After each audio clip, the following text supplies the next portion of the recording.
আপনি যদি কারো উপকার করেন কখনো প্রতিদান চাবেন না, তাহলে আপনার ওই উপকারের মূল্য থাকে না।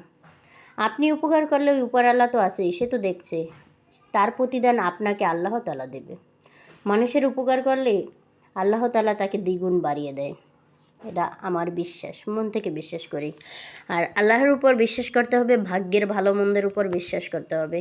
ভালো সব কিছু দেওয়ার মালিক ওই আল্লাহ, তাই আল্লাহর উপর বিশ্বাস করে সবসময় চেষ্টা করবেন, মানুষকে ভালোবাসার চেষ্টা করবেন, মানুষকে দেওয়ার চেষ্টা, যতটুকু সামর্থ্য আছে সামর্থ্যের ভিতরে মানুষেরা দেওয়ার চেষ্টা করবেন, খাওয়াবেন, দেখবেন খাওয়াইলে দিলে কমে না কোনো দিন। আসসালামু আলাইকুম ভাই বোনেরা, সকলে কেমন আছেন? মুই আজকে এই টমেটো দিয়া সস বানাই। মোর ঘরে এই সসটা বানাইলে যে কি সবাই খুব পছন্দ করে, এবং মুইও বালতি টমেটো থাকতে থাকতে এরকম বেশি করে সস বানাই রাখছি। আপনারাও বানাইন, মোর রেসিপিটা ফলো করে একবার হলেও বানাইন, খাইতে জম্মের মজা।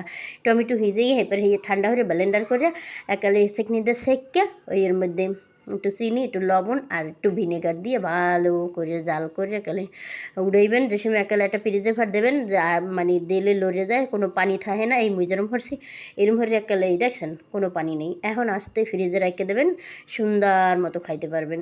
মোর ঘরে মুই 2 কেজি দিয়ে বানাইছি, আমরা বেশি দিয়ে বানাইয়েন, জম্মের মজা খাইতে।